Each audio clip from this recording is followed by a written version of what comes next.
Bienvenidos a Mundializate, qué bueno que nos siguen jueves a jueves en nuestros episodios. En esta ocasión, la Federación dice presente a través de su gerente de selecciones, Luis Brevé, con nosotros. Gracias por esta plática, Luis, bienvenido. Un placer estar aquí, muchísimas gracias por la invitación y esperamos poder aportar buena información. Iniciaríamos desde cuando llegó Luis Brevé a la FENAFUT, pero sucede que ahora hay dos noticias importantes que se confirmaron por FENAFUT recientemente y son dos juegos que tendrá la selección nacional con Qatar y Arabia Saudita para finales de octubre. Sí. ¿Cómo se dio esta gestión? Cuéntanos un poco más. Bueno, el partido de Arabia Saudita lo anunciamos cuando anunciamos los del Salvador y Guatemala en su momento, en agosto creo de este año. El de Salvador se cae por el tema de la Federación del Salvador, surge Argentina, cerramos con Argentina, entonces el de Arabia Saudita ya estaba... loca la gente con Argentina. Sí, no, la verdad que el partido fue espectacular. Sí. Entonces surge lo de Arabia Saudita y ya estaba pactado el 30 de octubre en Emiratos Árabes Unidos, Abu Dhabi, el partido. Después, la gente que nos lleva a jugar contra Argentina, hacemos el partido contra Argentina, después nos fuimos a jugar contra Guatemala, volvemos, nos hace el ofrecimiento, nos dicen Qatar está interesado en jugar contra ustedes el 27 de octubre en Marbella. Qatar recién jugó con Nicaragua, juega con nosotros, después va a jugar con Guatemala, después con Panamá, o sea, Qatar está buscando foguearse lo más que pueda y llegar como que un buen momentum al Mundial. Entonces, hacemos los números, vemos la oferta, la logística, porque los pasajes no estaban emitidos para ir a jugar contra Arabia Saudita, entonces ok, calculamos la vuelta y todo y tiene sentido, entonces se aceptó el partido y justamente esta semana ya cerramos los últimos detalles para poder hacer la gira y poder hacer esos dos partidos. Usted que está involucrado en precisamente esto por su rol como gerente de selecciones a cargo de la selección mayor, no estamos en el Mundial, no duele todavía, seguimos sufriendo, yo lo sé, lo que nos escuchan, sé que sufren conmigo esto, pero todavía somos un atractivo para selecciones como esta, es el local que quiere foguearse con nosotros y eso es lo que me llama la atención. ¿Cómo se dan esas gestiones? ¿Dónde comienza? ¿Quién da el primer paso? Bueno, o sea, sí es cierto, tuvimos una campaña que nos fue mal para la eliminatoria mundialista, pero la selección siempre es un atractivo, ¿verdad? Nosotros hemos tenido historia que nos hemos fogueado. Para el 2018 nos fogueamos con Corea del Sur antes del Mundial, entonces también con Qatar ya habíamos jugado en la Copa Oro en 2021, ya existía una relación, una sub-20 jugó contra Qatar desde el Mundial de Polonia 2019, entonces ¿qué pasa? Estas selecciones que van al Mundial buscan selecciones también que puedan jugar estos partidos porque no son en fecha FIFA antes de que inicie el campeonato mundialista. Entonces la misma persona o el mismo promotor que nos lleva a jugar contra Argentina tiene contacto con Qatar, Qatar está en Marbella como por un mes antes del Mundial, tiene otros rivales y buscan, ok, ¿qué rivales están disponibles? Entonces Qatar está con Ecuador, Senegal y Holanda.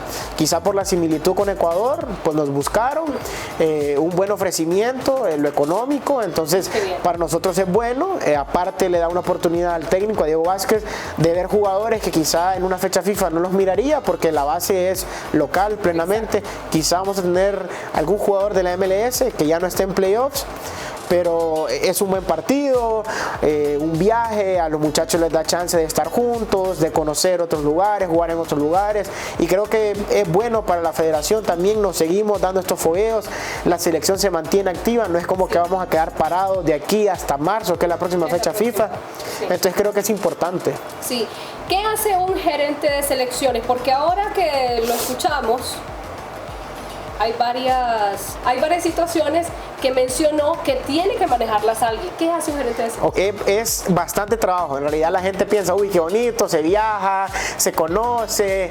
En la calle. Sí, pero en realidad el trabajo empieza, póngale, hay una fecha FIFA, ¿verdad? Un mes antes ya estamos trabajando en preparar. Digamos, durante la eliminatoria mundialista usted ya tiene el calendario definido, sabe cuándo va a jugar, contra quién va a jugar, dónde va a jugar. Entonces, cuando ya usted tiene esos detalles, lo primero es, ok, ¿cuál va a ser mi itinerario de viaje? si va a ser un charter, si va a ser un vuelo comercial, eso para bloquear el grupo, por así decir, porque aparte viajar en grupo es más complicado, ¿verdad? Entonces normalmente negociamos a través de una agencia de viajes o con las aerolíneas, ok, queremos bloquear 40 espacios en esta ruta, la ida y vuelta, o si de ahí hay que ir a otro país. Se negocia también los cambios de nombre, porque sabemos que con el coronavirus, con las lesiones, pues pueden haber cambios en último momento, y nos ha pasado. Entonces, ok, eso es lo primero, vemos eso, ok, la logística. Muchas veces, si es la primera vez que vamos a un lugar, un mes antes, 3 días, y voy a revisar el lugar de entreno, el estadio, el hotel, miro toda la logística, empresa de transporte, porque es difícil llegar a un lugar y haber hecho todo en línea, por WhatsApp o correos, y de repente no está el bus, de repente el hotel no está en las habitaciones como uno las quería, la distribución de habitaciones, entonces ver esos detallitos. Después, ok, ¿qué pasa? Cuando es una fecha FIFA, por obligación, los jugadores hay que bloquearlos un mínimo de 15 días antes de que inicie la fecha FIFA. Entonces, a veces se fuga porque los equipos de los legionarios normalmente publican, tal jugador ha sido convocado. Nosotros siempre pedimos, ok, esta es la reserva del jugador para la fecha FIFA, pero por favor, no publiquen nada en redes ni lo confirmen hasta que nosotros lo hagamos en nuestras redes sociales. Sí. Por eso siempre nosotros, por ejemplo, la fecha FIFA inicia un lunes, casi siempre confirmamos la lista el viernes, porque un jugador se cae por lesión, o un jugador quizá recae, no quiere venir, un club no quiere prestar un jugador porque tiene miedo de que se vaya a lesionar, no hacen peticiones. Por ejemplo, terminando la eliminatoria, creo que los partidos de marzo no vino, por ejemplo, Albert Ellis, David Flores, porque los clubes de ellos estaban como que peleando cosas para no descender o para entrar a puestos de Europa. Entonces nos dijeron, por favor, no lleven al jugador. Nosotros matemáticamente ya estábamos eliminados. Sí. Entonces se habla con el técnico, y el técnico es flexible. En ese momento era Hernán Darío Gómez, y dijo, está bien, vamos a respetar que los clubes quieren a los jugadores y vamos a convocar a otros jugadores. Entonces, ok, se bloquean estos jugadores. Aparte de bloquearlos, es, ok, ver qué rutas les hago. Todo eso pasa a través de la gerencia de selección. Todo eso, entonces yo me pongo a ver, ok, los casos, ok, miro, Anthony Lozano Albertelli, ok, juega en tal ciudad, tal día, entonces, ok, miro en qué fecha ya puede salir de ahí. Entonces, eso. Después, Albert Ellis, ok, Albert Ellis juega en tal ciudad, ¿qué fecha puede salir? Hablo con los jugadores y le digo, mira, ¿qué te parece esta ruta? ¿Te gustaría? Llegas a Honduras tal día, conectas aquí, allá. El jugador siempre quiere hacer el viaje lo más corto posible, evitar escalas que tenga que dormir. En ese sentido, nosotros trabajamos con ellos, siempre les consultamos antes, y también que la gente debe saber es, o sea, traer a jugadores desde Europa y otros países es caro, porque el jugador queremos que venga descansado, entonces lo traemos en clase ejecutiva, que venga bien, ¿verdad? Que descanse, después cuando viene aquí. Y a veces también, ¿qué pasa? Esos factores de que si nuestro primer partido es en otro país, entonces hay que combinar los itinerarios para que el jugador llegue a ese país, pero después regrese con el grupo, y al terminar, después de aquí, se regrese a su club. Tenemos esta fecha FIFA, ¿a quiénes vamos a convocar? De Liga Nacional, porque también hay que bloquearlos con los clubes, hay que pedirlos a los clubes. Aquí hay más flexibilidad, también conocemos a los gerentes deportivos de los clubes. ¿Cuál es el hotel donde vamos a concentrar en Honduras? Vamos a concentrar en San Pedro Sula, en Tegucigalpa, en el hotel de selecciones en Ciguatepeque, y planificar, ok, cuántas habitaciones, cuándo se va a viajar, la empresa de transporte que utilizamos acá, dónde vamos a entrenar. A veces los estadios se pueden utilizar, pero solo en ciertos horarios, hay que buscar canchas alternas. Entonces, lo que yo hago normalmente, yo tengo un to-do list, y ahí marco, entonces yo digo, ok, ya salí de esto, ya salí de esto, ya salí de esto. Ah, bueno, y lo otro que es bien importante, hay que presupuestarlo. Entonces, se hace el presupuesto, se manda a sesión de comité ejecutivo, el comité ejecutivo de FENAFUT lo aprueba, y después ya hay ciertos pagos que son directos, pero después hay otros pagos como el día a día, que el hielo, que la cancha de entreno de alquiler, que si un jugador se enferma, que la resonancia, que entonces hay un monto que se asigna a cada gerente cuando está, ya sea la mayor, la femenina, la sub-27. Entonces el gerente se encarga de todos estos gastos, y al final obviamente hay que liquidar, ¿verdad? Hay que presentar facturas de todos los gastos que ocurrieron en ese periodo, y eso se presenta ante el auditor revisa, y si hay alguna factura que quizá no concuerde o esté mal, entonces hay que corregirla, y después ya se entrega. Entonces el trabajo empieza un mes antes y termina una semana después, cuando uno ya liquida todo y ya está bien y cerró cuentas, por así decirlo. Perfecto. Interesante todo el trabajo que hay detrás y que no notamos, porque solo vemos los encuentros, disfrutamos que el gane de la selección o sufrimos porque, bueno, nos hacen sufrir regularmente, pero todo lo que está detrás necesita esa logística. ¿Cómo llegó Luis Brevé a la FENAFUT? Porque sabemos que hay formación para estar donde está. Ya sí. más adelante vamos a hablar de esa maestría FIFA, vamos a hablar de ese pregrado precisamente en gestión deportiva, pero ¿cómo llega? Bueno, yo siempre fui un apasionado de los deportes, crecí jugando fútbol, pero yo supe que no tenía el talento para ser un jugador profesional. Entonces, a mí me empezó a atraer, ¿qué está detrás de bambalinas? ¿Cómo se organizan estos eventos deportivos? Es interesante porque la mayoría de las personas lo que quieren es hablar de fútbol frente a cámaras o les interesa estar más de cerca en ese sentido. Es muy poca la gente que dice, a mí me interesa qué hay detrás. Sí, bueno, no sé, me despertó un interés en mí, sentí curiosidad, me puse a investigar cuando estaba en el colegio, entonces me fui a los Estados Unidos, a la Universidad Estatal de Carolina del Norte y saqué una licenciatura en gerencia deportiva. Entonces estuve 4 años allá y durante esos 4 años también hice varias prácticas profesionales. Trabajé con un equipo de, en ese momento, la NASL, que ahora viene siendo la USL, que es como decir la segunda división en Estados Unidos. Y estaba en la parte de mercadeo, estuve con ellos ahí y ahí sí me tocó hacer de todo. Iba a dar hasta flyers, a repartir la gente, me vestía de la mascota y en esos calores de como 40 grados que sudaba. Sí, o sea, yo dije, quiero aprender. Trabajé con el equipo de fútbol, fútbol soccer, ¿verdad? De mi universidad. Estuve de pasante, que hasta en utilería estuve, a ver cómo son los uniformes, cómo se arma el camerino, porque es un montón de detalles. Sí. Bueno, hago todo esto. Yo me quería regresar a Honduras, la verdad. Entonces, yo me vengo y justamente hablé, en ese momento fue diciembre. Bastante atrevido y riesgoso eso. Hay poco mercado laboral para un gestor deportivo. Mucha gente no confía en el trabajo porque lo desconoce. Sí, no, 100%. Mis papás, mis hermanos me decían, quédate en los Estados Unidos, busca trabajo allá y todo. Pero yo decía, no, o sea, había vivido 4 años y la vida en Honduras me gusta más. Puede que sea un nicho, pero yo sé que yo puedo entrar y que yo puedo triunfar. No sé, me la creí. Y entonces justamente me recuerdo, fue diciembre de 2014, la final que Motagua le gana a la Sociedad de Tocoa. A través de mi papá tiene buena relación con los directivos de Motagua, entonces yo les enseñé mi currículum, fui al estadio, estuve platicando, le digo, esto fue lo que estudié, esto es lo que he hecho. Y no, cuando te gradúes avisanos y aquí va a haber alguna oportunidad para vos. Entonces yo me gradúo en mayo del 2015. A los 3 días me vengo para Honduras. Y encantado de ser parte de Motagua. Sí, pero me vengo. Los ojos. Sí. de toda la vida, sí, no lo puedo negar. Pero entonces me vengo a Honduras, no sabía que iba a trabajar, no había una oferta de salario, no había nada. Entonces yo hablo con ellos y me dijeron, mira, la verdad es que ocupamos a alguien que maneje el mercadeo y la parte comercial. Entonces yo no había tenido tanta exposición en esa zona, en esa área, pero digo, está bien. Entonces yo llego y como a la semana era el sorteo de la CONCACAF Champions League, que era otro formato en esa época.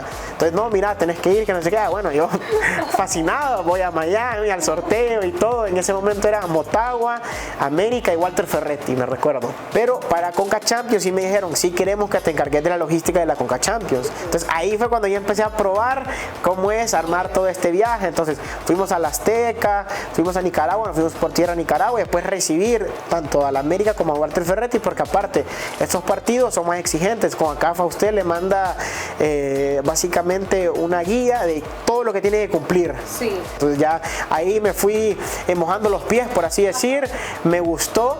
¿Y qué pasa? ¿Cómo me voy a la federación? Motagua le sale un partido contra River Plate, un amistoso en julio de 2016, si no me equivoco. Y entonces yo armo la gira, ¿verdad? El amistoso, negocio, y el promotor todavía sí vía correo electrónico, llamadas, ¿verdad? En los montos, el fee, ¿verdad? Para ir al partido, nos pagaron el hotel, todo lo demás, jugamos el partido y yo llego, ¿verdad? Y en ese momento yo tenía 24 años y yo creo que él se sorprendió un poco, joven, claro, que dice, bueno, este muchacho de 24 años viene de jefe de delegación. Y entonces esta misma persona había llevado a Honduras a jugar contra Argentina, el famoso partido que Oliver Morazán lesiona a Messi. Entonces yo creo que él habló bien de mí con el secretario general de la federación, José Ernesto Mejía, porque despuesito a la semana me llama el abogado Mejía y me dice, mira, porque yo había estado insistiendo como hay alguna oportunidad en la federación, me gustaría seguir creciendo y todo. Ya visualizaba dónde quería ir. Sí, y entonces me dice, mira, venite, platiquemos, que no sé qué, y entonces llego en septiembre, un día, ¿verdad? Un miércoles me recuerdo, yo voy a platicar en la oficina y me dice, mira, fíjate que queremos que vos entres como asistente del director deportivo, que ayudes con las selecciones menores y todo eso, porque queremos traer más gente, sabemos lo que estudiaste, queremos cambiar como el tipo de persona que está viniendo, ya más preparado y más estudiado, queremos que empeces el lunes. Entonces yo fue pucha, entonces me dice, ok, vas a conocer a tu futuro jefe, Gerardo Ramos, que es el actual director administrativo, director deportivo. Después llegó el presidente, don Jorge Salomón, también platicamos y todo. Entonces yo le digo, no, está bien, solo necesito que Motagua me dé el visto bueno, ¿verdad? Y le hablé con don Eddie Atala, el presidente de Motagua, y don Eddie me dijo, sí, claro, o sea, es crecimiento profesional, no te vamos a detener, anda, más bien, seguí formándote. Yo había trabajado mucho con Juan Carlos Suazo y con don Eddie Atala, ¿verdad? Ese año y meses que estuve con ellos. Ahí me pasé a la federación, inicialmente en selecciones menores, ¿verdad? Sí. Fui a un sorteo de un premundial sub-20, sub-17, pero en eso hay un amistoso contra Belice de la mayor y me dice Gerardo, mi jefe, me dice, mira, vení, te vas a ir al amistoso. Entonces ahí ya me metí un poco en la logística, armar y todo. Y salió bien, una buena relación con Gerardo, a él le gusta cómo trabajé o cómo trabajaba, y me fue dando más confianza y todo. Entonces esto fue en septiembre, ya en octubre había eliminatoria, que fueron mis primeros partidos, era el hexagonal con Pinto, sí. Que me recuerdo, mi primer partido fue contra Trinidad y contra Panamá, que perdemos 1-0. Entonces ya ahí, en la era Pinto. En la era Pinto, conozco al profesor Pinto, yo decía, uy, este hombre es una leyenda, ¿verdad? Y yo de 24 años, ya 25 años en ese momento, decía yo, la eliminatoria la empecé y hice toda la hexagonal hasta el repechaje. ¿Y cómo es la escuela Pinto? Es lo que todo el mundo quiere saber. El profesor Pinto es conocido por tener un carácter un poco fuerte, ¿verdad? Él es una gran persona, pero cuando está metido en su trabajo es muy exigente. Entonces él le gusta que las cosas se hagan como él dice. Sí, y que todo sea perfecto. Lo que pasa es que a veces él cambia los detalles de las cosas. Entonces, por ejemplo, hoy en la mañana le dice, quiero entrenar a las 3 de la tarde en tal cancha. Y después vamos a almorzar y dice, no, quiero entrenar a las 6 de la tarde y en esta otra cancha. Entonces, si usted ya hizo los arreglos, a veces usted no puede cambiar a esta otra cancha. O él dice, no, quiero que hoy salgamos a cenar, no cenar en el hotel, y ya el hotel tiene comprada la comida, ya está pagada. Y entonces esos cambios no son así de fáciles. Claro. Por eso los técnicos a veces hay que saber jugar con ellos balón adelantado. Entonces tenerles 2 escenarios y uno sabe que si van a querer este o el otro, pero uno ya lo tiene preparado, entonces no es tan difícil. Pero con él ahí aprendí, claro, o sea, tuve varios tropiezos, regañadas, pero uno crece como profesional. Y lastimosamente nos quedamos, ese gol fantasma de Panamá, ¿verdad? Nos manda el repechaje. Sí. Le ganamos nadie pensaba que le íbamos a ganar a México aquí, le ganamos a México 3-2, nos metemos al repechaje y viene lo más complicado, ir a Australia. Sí. ¿Qué sabemos de ir a Australia? Sí. La logística fue súper complicada, un vuelo charter para el grupo porque viajamos de aquí a Los Ángeles, después un vuelo comercial de Los Ángeles a Sydney. Bueno, lastimosamente al final el resultado no se nos dio, quedamos eliminados, pero aparte en ese año de la eliminatoria hicimos la Copa UNCAF, que fue la última, que quedamos campeones en enero de 2017, y la Copa Oro, que perdimos en cuartos con México. Entonces sí, ese año fue full selección, competencias, viajes, todo. ¿Cuándo llega la maestría FIFA? El primer hondureño en entrar a este programa de posgrado, el único programa de posgrado que tiene FIFA, que se desarrolla en 3 países. Estamos hablando de Inglaterra, de Italia y de Suiza. Sí, bueno, sigo con la federación, nos vamos al mundial, entonces después empiezo a trabajar, ayudo con la sub-20, clasificamos al mundial de Polonia en 2019, lastimosamente ahí Haaland se hizo famoso, sí, porque nos metió 9 goles. Bueno. Pero bueno, yo empecé a ver, ok, quiero seguir creciendo como profesional, busqué maestrías en gestión deportiva y encontré la de FIFA, conocí una persona que la había sacado, me la recomendaron, me dijeron, mira, aplica. Entonces en diciembre de 2018 yo aplico, ¿verdad? Me aceptan como en marzo de 2019. Recién había llegado el profesor. Miedo al éxito. Sí, miedo al éxito, me tiré con todo. Recién había llegado el profesor Fabián Coito, me recuerdo. Entonces me aceptan y yo estaba convencido de que me quería ir, me iba a ir. Hablé con mis jefes y les expliqué y todo. Me dijeron, está bien, perfecto. Y me dice en ese momento Gerardo Ramos, me dice, ok, ¿cómo te vas a ir en septiembre? ¿Qué querés hacer? ¿Querés hacer el Mundial Sub-20 o querés hacer la Copa Oro? Entonces yo ya había hecho Copa Oro y nunca había hecho Mundial. Entonces digo, no, yo quiero hacer el Mundial Sub-20. Lastimosamente, nos fue mal. Nos fue fatal. Pero vuelvo del Mundial y estaban los Panamericanos. Como que Estados Unidos no quiso ir. Entonces invitaron a Honduras.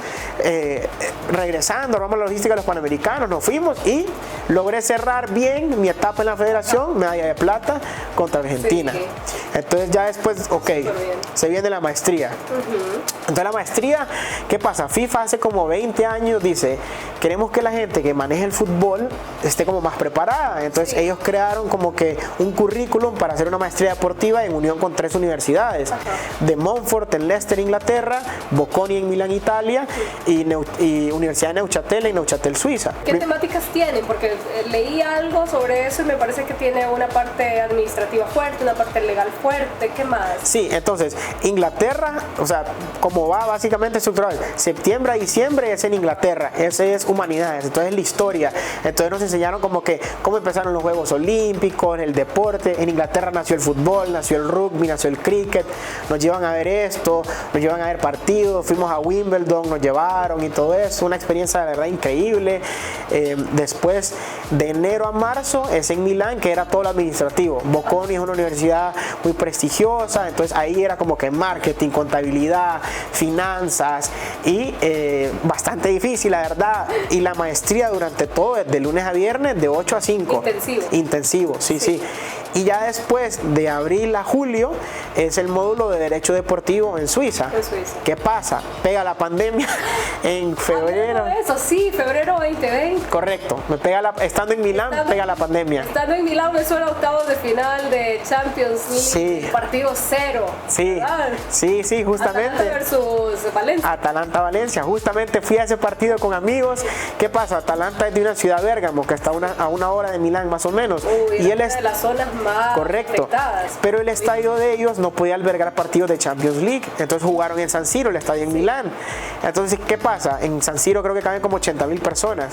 Bérgamo son 100.000 personas. Ese día, más de la mitad de la población de Bérgamo fue al estadio. Claro. Y había gente... Asintomático, gritaban goles, porque ese día hubo 4-1 fue, creo. Fue un partidazo. 4 goles para gritar. Sí, entonces...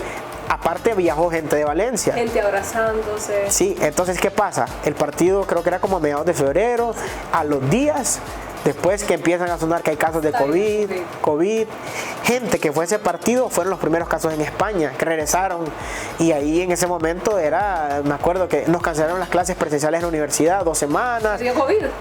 No me dio COVID. Bueno, yo no sé qué me dio, pero me enfermé. Pero en ese momento no habían pruebas, no había nada, porque recuerdo que varios compañeros nos agripamos y seguíamos yendo a clases, pero pues no pasó nada grave, ni los pulmones, ni nada. Entonces continuamos y ya se decretó estado de emergencia. Correcto. Cerrar la ciudad. Sí, en ese momento no sabíamos y me recuerdo, el 8 de marzo, un domingo, anuncia el primer ministro de Italia que Italia cierra las fronteras. ¿Y ustedes en Italia? Sí, cerrados prácticamente. Aparte de la maestría, éramos 32 personas de 30 países diferentes. Entonces todo mundo en modo pánico buscando avión. ¿Cómo me regreso a casa antes de que los países cierren? Porque si no, uno no puede entrar. Entonces todos se regresaron a sus países, excepto un argentino y yo, que dijimos, nosotros somos latinoamericanos y si volvemos a nuestros países, las clases van a ser virtuales, pero es levantarnos a la 1 de la mañana y estar conectados de 1 a 9 de la mañana y vamos a estar encerrados, y no, entonces dijimos, mejor quedémonos y a ver qué pasa. Ajá, entonces, otra vez, sin miedo, pero sí. en esta ocasión sin miedo pero ahí, a la pandemia. Pero ahí sí le pregunté a mis papás como que me recomiendan hacer y todo, y me dijeron, mira, o sea, considerarlo. Tuve la buena fortuna que tenía 2 compañeros franceses de la maestría que me dijeron, mira, te damos posada, quédate con nosotros. Lo único es lo que gastemos en supermercado, en comida. Ah, bueno, entonces esa es la historia. Suena, o sea, porque una noche, boom, sale el primer ministro, se cierra Italia. Tienen un día para salir del país o se quedan encerrados 3 meses mínimo. Entonces, unos australianos, había un chat de la maestría, de repente los australianos nos levantamos y los australianos a las 4 de la mañana alquilaron un bus y se fueron a Suiza. Ajá. Después, modo pánico, todo el mundo, había unos de India, de Corea del Sur, todo el mundo se empieza a ir, nadie sabe qué hacer. Y ustedes viendo para todas partes, como para dónde agarramos. Entonces, ¿qué pasa? Vuelos, nada, disponible. Entonces, compramos un bus que nos llevaba de Italia a Francia, cruzábamos por Turín y íbamos a la frontera. Y el bus, el día que llegamos, o sea, llegamos a la parada y todo cancelado. Y era o sea, la cantidad de gente, porque todo el mundo estaba desesperado por irse. Entonces ahí mismo buscamos, fuimos ahí, averiguamos, boom, compramos otro. Era creo que el último bus que salía de Italia, nos fuimos para Francia, llegamos a Francia. Entonces nadie está usando más. Nada, todavía, es más, ya decían compre, pero no había ningún lugar, ninguna farmacia tenía, ningún supermercado, o sea, no se podía. Que me recuerdo, llegamos a Francia, nos recogen los papás de nuestro amigo y van en 2 carros. Va como la mamá en un carro y el papá en otro carro. Llegan, el papá se baja del carro, se sube con la mamá y deja las llaves en el piso, como para que nosotros nos subamos al carro, porque por miedo de que nosotros traigamos el COVID de Italia. Y de ahí estuvimos, no estuvimos como que en las casas de mis amigos, sino que ellos tenían como que casas de campo, casas de vacaciones. Era un aislamiento amigable el que les hicieron. Sí, no me puedo quejar. Al final, ya cuando como que la pandemia bajó un poquito y todo, aproveché, conocí un poquito de Francia, me fui a Barcelona y ya otra vez como que la segunda ola. Entonces dije, no, me tengo que ir. Y ya ahí ya me fui donde mis hermanos en los Estados Unidos. Y durante todo ¿El módulo en Suiza? Virtual, todo virtual. Y es bien complejo porque es derecho, que derecho es mucho de lectura y de poder interactuar y hablar. Entonces cambió la manera que uno aprende, pero ahora ya pues es normal para todo el mundo aprender de manera virtual. Lo grabamos en julio y ahí ya terminé mi etapa en la maestría. Y entonces, ¿qué pasa? Yo ando buscando trabajo. Nadie está contratando. Sí. Más bien están despidiendo gente porque la industria deportiva, nadie va a los estadios, pierden patrocinios y entonces yo me fui bien de la federación. Sí. Entonces me fui con las puertas abiertas. Inclusive cuando me voy me dijeron, mira, si te regresas, te vamos a mejorar el salario de esta cantidad y queremos que agarres otros roles. Ok, perfecto. Entonces yo apliqué, me entrevisté, no le miento, fácil mandé 80 correos con mi currículum. Tuve en realidad como 6, 7 entrevistas, pero ninguna de algo concreto. En la federación me dijeron, si te querés venir, venite. Yo me regreso a la federación en septiembre del 2020. Recuerdo, regresé y como al mes fue el primer partido que jugábamos después de la pandemia, que empatamos con Nicaragua en Comayagua. Sí. Que fue un lodazal. Sí, horrible, vergonzoso. 1-1, gol de Jonathan Paz, al final empatamos. Y después poco a poco pues ir viendo cómo nos adaptamos a esta realidad del COVID. Porque después en noviembre fuimos a Guatemala y Albertelli viene contagiado de Portugal, el Choco Lozano sale contagiado en Guatemala, se queda nuestro médico ahí con él y en ese momento no había vacunas, no había nada, las reglas para entrar a los países eran bien complicadas y entonces eso fue bastante complejo. ¿Cómo fue en la escuela de Fabián Coito? Mire, le voy a decir que el profesor Fabián Coito es un gran caballero, un gran ser humano.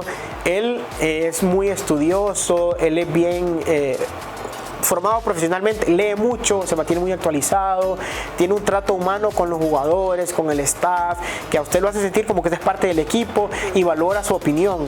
A veces cuando platicábamos, mire, profe, fíjese que este jugador, no sé, ayúdeme a hablar con él, para que el profesor venía y me ayudaba. A veces yo le decía, profe, fíjese que necesito que me dé la lista porque tengo que emitir boletos o tengo que bloquear.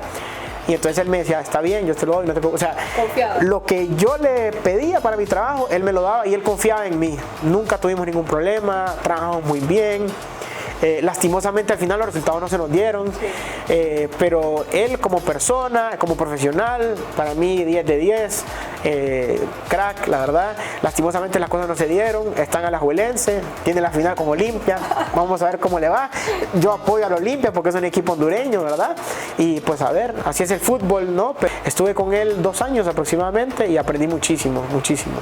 ¿Qué viene nuevo? Porque imagino que todo eso que aprendió son cosas que quiere poner en práctica. Hay mucho por hacer, por desarrollar dentro de la federación. Queremos volver a una justa mundialista, sí. Todos queremos lograrlo. Sí. pero el panorama quizás no es el mejor hasta el momento, o al menos las expectativas y la esperanza de los hondureños no es la mejor en este momento por cómo se han venido dando las cosas. Hemos venido más en detrimento, digámoslo así. Quedamos octavos en esa octagonal, eso nos ha dolido mucho y hay muchísimas cosas por mejorar. Sí, no, ahí tiene toda la razón. Lastimosamente, pues no estuvimos a la altura. Quedar octavos creo que es inaceptable para una selección como Honduras, que tiene historia, que ha ido a mundiales, que en 2014 fuimos al mundial, en 2018 repechaje y después quedar octavos. O sea, no, creo que no es como en realidad estamos, ¿verdad? Pero creo que fueron pasando muchas cosas que el equipo, los resultados no se nos daban. Creo que después psicológicamente nos costaba un poco a todos, como que ese partido contra Panamá, ir ganando 2-0 y que nos remonten el 3-2. Después Costa Rica ya nos gana. Estaban gritando fuera Suárez, me recuerdo, en Costa Rica. Sí, y cómo los levantan. Y en el 93 nos mete gol Suárez, y el profesor Suárez hace 19, 21 puntos la segunda vuelta. Ellos nos llevaban creo que 4 puntos en un momento, y de repente ellos clasifican al mundial. Sí. Entonces, ¿qué viene para nosotros? Ok, para nosotros venía la Nations League, ¿verdad? Sabíamos que la teníamos que disputar, no teníamos técnico, porque el profesor Hernán Darío Gómez en abril se va, y en junio tenemos al sorteo Curazao, Canadá. Sí. Partidos bravos, Canadá viene de clasificar, líder y todo. Confía en el profesor Diego Vázquez, que Diego yo lo conocí en Motagua también, trabajé con él, claro. Muy buena relación, su manera de trabajar. Él conoce el futbolista hondureño, porque él aparte jugó aquí, él ha vivido aquí, sus hijos son hondureños, tienen creo que más de 25 años de vivir en Honduras. Entonces, yo creo que él no se la complica, él se lo jugó con lo que él sabe, él hace su convocatoria, arma su equipo, ¿verdad? Vamos a Curazao y le ganamos a Curazao, y no habíamos ganado como en 11 partidos. Sí. Entonces, ok, increíble. Después tuvimos todo el problema del regreso de Curazao a Honduras. Venimos a Honduras, nos toca jugar contra Curazao, perdimos 2-1, ¿verdad? Y después tenemos el partido contra Canadá, que todo el mundo dice, ok, van a perder con Canadá, van a quedar terceros, van a descender a la Liga B, adiós Copa Oro, crisis en la federación. Fue un inicio ese y salimos contra Canadá. Sí, la cancha, me acuerdo que una lluvia que estaba cayendo y todo, quizá nos ayudó, pero al final es fútbol 11 contra 11 y jugamos mejor y le ganamos a los canadienses. Y ahí yo creo que ahí es como ya por fin dimos ese switch de que, hey, somos Honduras, podemos jugar, podemos ganar, y los jugadores entendieron lo que Diego quería que ellos hicieran. Y en el cambio de Ajá.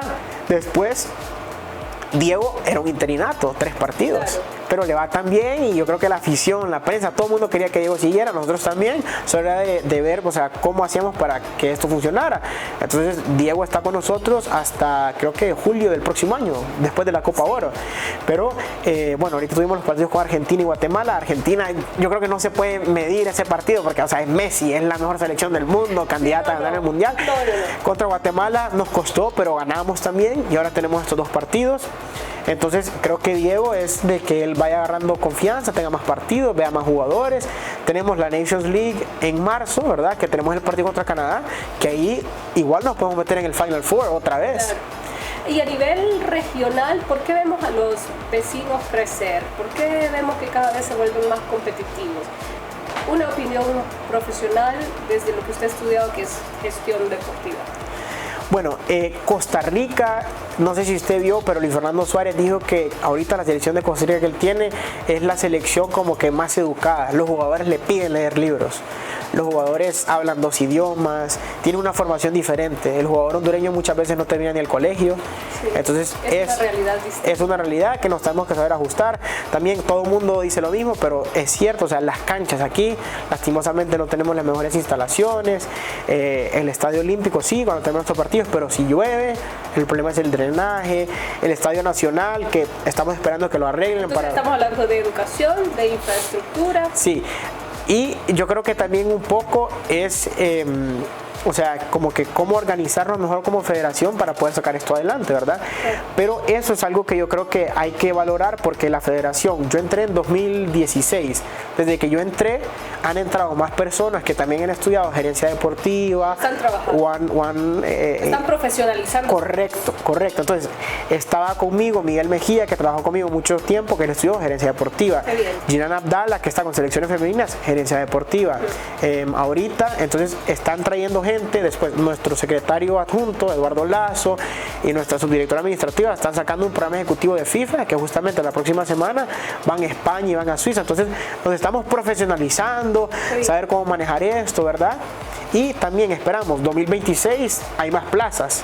Sabemos que Canadá, México y Estados Unidos ya están clasificados, entonces la competencia es diferente.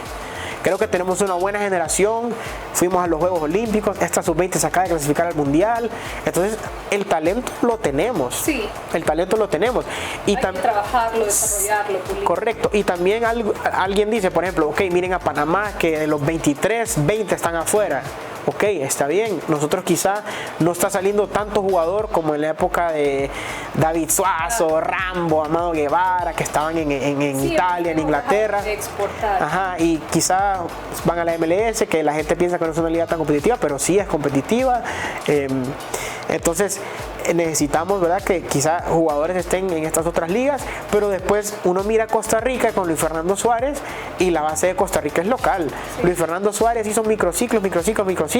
Quiere decir que necesitamos también subir el nivel de competitividad local. Sí. Sí, o sea, tenemos una liga nacional de 10 equipos que se ha venido diciendo que hay que incrementarla a 12, también que el formato, hacer un torneo que sea más largo, porque el torneo dura 3 meses y medio en realidad, entonces el jugador igual no tiene tantos partidos, entonces yo creo que hay una variedad de factores, pero yo creo que si todos nos ponemos a trabajar en conjunto, creo que lo podemos sacar adelante. Eso me gusta cuando dice todo, porque tiene clara la visión. Realmente es que las soluciones deben ser integrales cuando hay problemas tan complejos.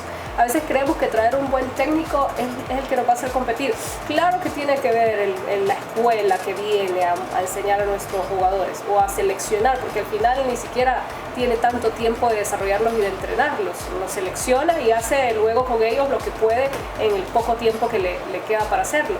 Pero no es un solo pilar el que nos va a sacar de este agujero en el que estamos, y me atrevo a decir que sí es un agujero, porque pues así de como nos fue recientemente, apenas estamos respirando con Diego y se pueden hacer cosas distintas, pero siempre que todos o que integremos los esfuerzos. Sí, no, eso es clave, tenemos que integrar los esfuerzos y todos remar juntos, ¿verdad? Desde la planificación deportiva, ¿verdad? La Liga Nacional, siempre trabajar en conjunto con la federación, buscar partidos de fogueo para la selección mayor, darle la oportunidad a Diego de que tenga partidos, de que mire jugadores, ¿verdad? Porque mucha gente inclusive decía en estos de Nations League que no está Ellis, que no está el Choco, que no viene ese, pero lo sacamos adelante con los jugadores que están, o sea, jugadores hay muchísimos y Ellis y Choco son grandes jugadores, y si pueden estar, siempre están bienvenidos y ojalá que nos apoyen y vamos adelante. Tenemos buen material humano, aparte igual administrativamente y la manera que trabajamos, estamos siendo más profesionales. Eso es algo que siempre nos han dicho y nos han recalcado tanto como ACAF como FIFA. Sí. Cuando hay Copa Oro, cuando hay Copa ONCAF, cuando hay un Mundial, todas las selecciones trabajamos igual, nosotros mandamos las inscripciones a tiempo, la planificación a tiempo, los itinerarios, o sea, en ese sentido de logística nosotros no fallamos, pues, o sea, estamos cumpliendo con lo que hay que cumplir, con lo que nos exigen. Ya después los resultados en la cancha es un poco difícil de poder controlar eso, ¿verdad? Pero yo sí creo desde mucho más atrás. Sí, yo sí creo que Diego puede sacar esto adelante. Tenemos estos 2 fogueos que es para que él mire más jugadores, una base local 100%, después Nations League, podemos meternos al Final Four y después la Copa Oro. Nos alegra que la federación se esté integrando, como lo conocemos, como lo decimos, sangre nueva, que esté logrando obtener del expertise o del conocimiento de los que ya llevan mucho tiempo en esto, porque siempre se necesita el aspecto de la experiencia. Obviamente la formación académica viene, pero es necesario quedarse cerca de aquellos que ya llevan rato para conocer en qué se puede aportar, y que en esa mezcla podamos salir adelante porque realmente lo necesitamos. Qué bueno que hemos tenido esta plática, Luis, con usted. Nos alegra muchísimo que gente preparada, con capacidad y profesionalismo esté dentro de la federación, porque necesitamos y queremos ir a otro mundial. Y ojo, es importante que el objetivo no se quede únicamente en clasificar, claro, sino el en cuarto partido. En competir, que es lo más importante al final, competir. A la afición y a la prensa es que hay que tener paciencia, ¿verdad? Porque es un proceso, entonces vamos de a poquito. Ahorita vamos a sacar estos partidos, Nation League, Copa Oro, después eliminatoria. Sí, es que es una bueno, yo recuerdo o sea, clasificar al 2010, a 2014, y qué alegría, ¿verdad? Tan grande. Entonces sí, yo confío que lo podemos hacer, yo confío que vamos a clasificar a 2026, y es un proceso que yo creo que lo vamos a sacar adelante. Gracias, Luis, felicidades por ese ímpetu y esas ganas de traer a Honduras, de amar a Honduras y de traer conocimiento. Es lindo porque la fuga de cerebros normalmente, qué bueno por el hondureño que sale, se forma y triunfa afuera, pero es más lindo cuando ese cerebro regresa, así que nos encanta tenerlo aquí. Muchas gracias. Muchas gracias por tenerme aquí, un placer.